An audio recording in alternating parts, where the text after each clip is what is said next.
সাপ্তাহিক ছুটির দিনে রাজধানীর ফিলিং স্টেশনগুলোর পরিস্থিতি আমরা জানতে চাই। মহাখালী থেকে যুক্ত আছেন সহকর্মী আফরোজা লামিয়া।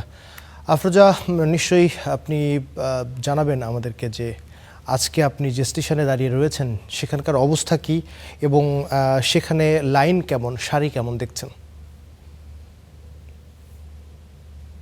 আবির, আমি আসলে আজ মহাখালীর যে রয়্যাল ফিলিং স্টেশন আছে সেখানে দাঁড়িয়ে রয়েছি। আপনার যে প্রশ্নের উত্তর যে লাইন কেমন কিংবা দীর্ঘ সারি আসলে কেমন, ভালো লাগার সাথেই জানাতে চাই যে এই যে দীর্ঘ 1.5 মাস ধরে আমরা যেই দীর্ঘ সারি, জ্বালানি সংকটের যেই একটা তীব্র চাপের কথা আপনাদেরকে জানিয়ে আসছি, যেই ভোগান্তির কথা আমরা জানিয়ে আসছিলাম, আজ কিন্তু সেই ভোগান্তি একেবারেই নেই। আমি সকাল থেকে রাজধানীর কয়েকটি পাম্পে আসলে ঘুরেছি। এখানেই আবার মহাখালীর এখানেই পাশাপাশি 3টি পাম্প রয়েছে। কোনো অয়েল পাম্পেই কিন্তু ভিড় নেই, কোনো দীর্ঘ সারি নেই।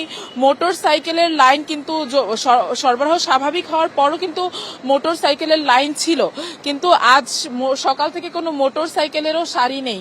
যে আসছেন সেই হচ্ছে খুবই রিল্যাক্সের সাথে তেল নিয়ে যাচ্ছে, কোনো অপেক্ষা করতে হচ্ছে না। এবং পাম্প কর্মীদের সঙ্গে কথা বলে যেটা জানতে পারলাম যে বিগত কয়েকদিন ধরেই কিন্তু বিভিন্ন পাম্পে সব জ্বালানি সরবরাহ স্বাভাবিক থাকলেও ডিজেলের কিছুটা সংকট কিন্তু ছিল, কিন্তু আজ হচ্ছে ডিজেলেরও কোনো সংকট দেখতে পাচ্ছি না।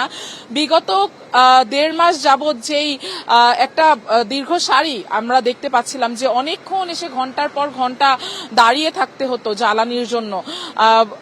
ধীরে ধীরে যখন জ্বালানি সরবরাহটা স্বাভাবিক হতে শুরু করলো, তেলেরও দাম বাড়লো, ধীরে ধীরে এই পরিস্থিতি কিন্তু স্বাভাবিকের পর্যায়ে চলেই আসছিল।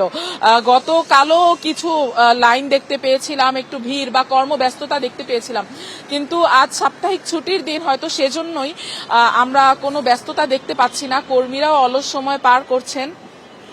এছাড়াও যেহেতু আজ সরকারি 2 দিন ছুটি থাকে, শুক্রবার শনিবার, অনেকে ঢাকা ছেড়ে হয়তো বাড়ির দিকেও গিয়েছেন। রাস্তায় যানবাহন